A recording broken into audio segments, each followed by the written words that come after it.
शादी के काटोर छपा गेलोगे पियवे के नाम लिखा गेलोगे शादी के काटोर छपा गेलोगे पियवे के नाम लिखा गेलोगे गे सोना चल जनी भोगे ससुरारिया गे कुछु करमी नहीं गे सोना खाइल पिया गे कुछु करमी नहीं गे सोना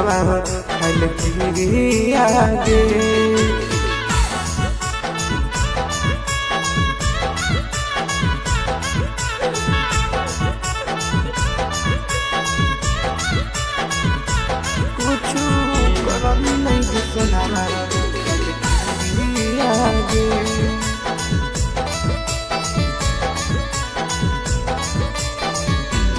लाग जे तोहर सोना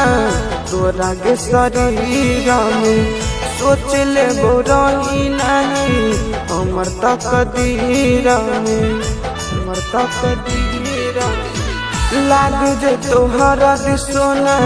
तोरा गे शरीर में सोच ले बोरही नहीं हमर तकदीर में गे सोना चल जमी हमारा से दूरी आगे कुछु करमी नहीं गे सोना खाइल पिरी आगे कुछु करमी नहीं गे सोना खाइल पिरी आगे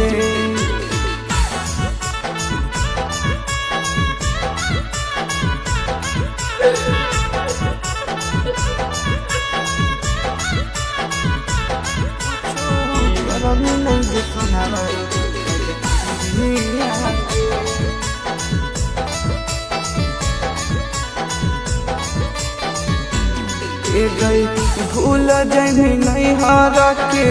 कैल सब प्यार गे मिल गेलो तोरा अब निमन भतार गे मन भतार भूल जमी नहीं हर के कैल सब प्यार गे मिल गेलो तोरा अब निमन भतार गे सोना मर तोर जन सवा तोर फिक्रिया में कुछु करमी नहीं गे सोना दे दे पिरिया गे कुछु करमी नहीं गे सोना खाइल पिरिया गे नसीब में नहीं गे जा।